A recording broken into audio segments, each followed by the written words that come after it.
नमस्कार. आपल्या आदिवासी भागामध्ये आपल्या घाटघर आणि अर्नोना परिसरामध्ये अदानीचा एक हायड्रो प्रोजेक्ट उभा राहणार आहे. त्याचे पहिले 2022 साली काही पत्र तहसीलदार मार्फत प्रत्येक गावाला आले होते. तेव्हा मी आमदार होतो.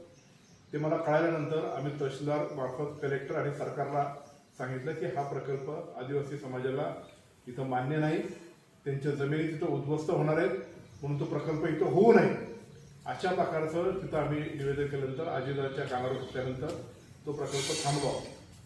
आता तो प्रकल्पाने पुन्हा एकदा 2026 साली तोंडवर काढलेला आहे आणि पोल्युशन बोर्डाची कोणाची काही हरकत आहे का अशा प्रकारे जवळपास 20-22 गावांना नोटीस काढली आणि त्याची मिटिंग 21 ऑगस्टला ठेवली आहे.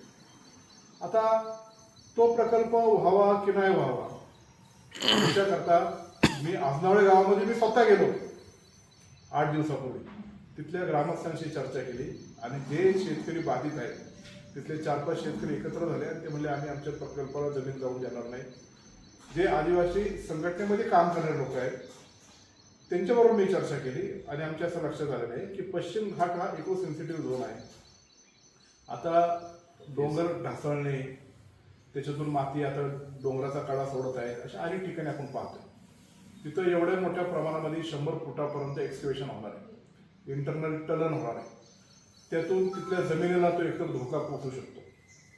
प्लस तिथं प्यासा क्षेत्र असताना हा प्यासा कायदा ग्रामपंचायतचा असा आहे की त्या ग्रामपंचायतीने जर एखादा ठराव केला तर त्याच्यामध्ये कोणीच इंटरफेअर करू शकत नाही, असं केंद्र सरकारने त्या आदिवासी गावांना तो अधिकार दिला आहे.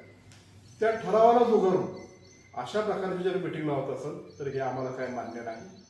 म्हणून मी त्या गावात मुद्दामून गेलो होतो, कारण जे शेतकरी त्या प्रकल्पामुळे बाधित होणार आहेत त्यांना काही भरपाई मिळणार आहे, पण ते तुम्हाला मान्य आहे का नाही मान्य आहे हे चर्चा करायला गेलो.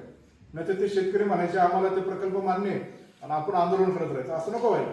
म्हणून मी स्वतः जेव्हा त्या गावामध्ये गेलो, ज्यांचे शेती जमिनीदार होते त्यांनी स्पष्टपणे सांगितलं आमचा जीव गेला तरी चालेल, किती पैसे दिले तरी आम्हाला मान्य नाही, तो प्रकल्प आम्ही होऊन देणार नाही. मग आपल्या आदिवासी समाजाचं रक्षण करण्याची जबाबदारी लोकप्रतिनिधी म्हणून आमची आहे. म्हणून राष्ट्रवादी काँग्रेस पक्ष मी तेव्हा त्याच दिवशी तिथे भूमिका घेतली होती, कोणी जरी आला तरी हा प्रकल्प आम्ही होऊन देणार नाही. आता 9 तारखेला जसा ऑगस्ट क्रांती दिन आहे तसं 9 तारखेला जागतिक आदिवासी दिन पण आहे. आणि मग त्या जागतिक आदिवासी दिनाच्या निमित्ताने त्यांचं जल, जंगल आणि त्यांची जमीन हे जे काही ते सातत्याने त्याच्यावर बोलतात आदिवासी समाज. एखादा माणूस त्यांच्यातला गेला तर ते कैलासवासी म्हणत नाही, ते निकंडूवासी म्हणत नाही, ते निसर्गवासी म्हणतात, कारण निसर्गावर त्यांचं प्रेम असतं. आणि मग त्यांचे जे अधिकार आहेत मूळ धरतीच्या मालकीला म्हणतात, त्यांचे अधिकार जर आपलं वाचवायचे असेल तर जागतिक आदिवासी दिनाच्या निमित्ताने पण जुन्नर या ठिकाणी मोठं आंदोलन होणार आहे. काही सामाजिक कार्यकर्ते, काही जिल्हा परिषदेचे सदस्य, काही पक्षाचे लोक, नाही सगळ्याच पक्षाचे लोक त्यामध्ये आंदोलन करणार आहे. त्याला सुद्धा माझा आणि आमच्या राष्ट्रवादी काँग्रेस पक्षाचा पूर्णपणे पाठिंबा आहे. हा प्रकल्प आम्ही कदापिही या जुन्नर तालुक्यामध्ये होऊन देणार नाही. विकास व्हावा या मताचे आम्ही आहे, पण लोकांचा रॅस करून जर विकास होणार असेल तर तो आम्हाला मान्य नाही. म्हणून आमचा पाठिंबा हा आदिवासी समाजाला आहे. आम्ही हा अदानीचा प्रकल्प काही जरी झालं तरी तिथं होऊन देणार नाही, ही आमची ठाम भूमिका आहे आणि तीच भूमिका आमच्या जुन्नर तालुक्यातल्या राष्ट्रवादी काँग्रेस पक्षाची आहे. धन्यवाद. आमदार साहेब, जय आदिवासी. आमदार साहेब, अदानीच्या प्रकल्पाला तुमचा विरोध आहे. निश्चित आदिवासी समाजाची तिथं हानी होती. तुम्ही असाल किंवा विद्यमान आमदार असाल, दोघंही आता सत्तेसोबत आहात. तुमच्या दोघांची एकत्रित काही चर्चा झाली का किंवा दोघांची वरती काही चर्चा झाली का या संदर्भात? आत्ताच्या आमदारांबरोबर काही चर्चा झाली नाही.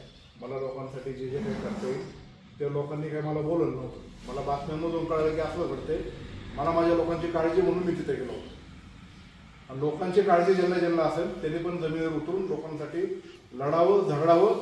आमची जरी सत्ता असली तरी ही सत्ताच्या माध्यमातून असं होत असेल ते आम्हाला मान्य नाही. आम्ही काय कोणाच्या सत्तेचे आणि मुख्यमंत्र्यांचे प्रतिनिधी नाही, आम्ही लोकांचे प्रतिनिधी आहोत. लोकांना जे पाहिजे तेच होणार. आणि जुन्नर तालुक्यातल्या नागरिकांनी ठरवलं तर याच्यासमोर कोण मुख्यमंत्री मोठा नाही, उपमुख्यमंत्री मोठा नाही, खासदार मोठा नाही, आमदार मोठा नाही. लोक जे म्हणतील तेच, त्याच्या पलीकडे काय. धन्यवाद. धन्यवाद.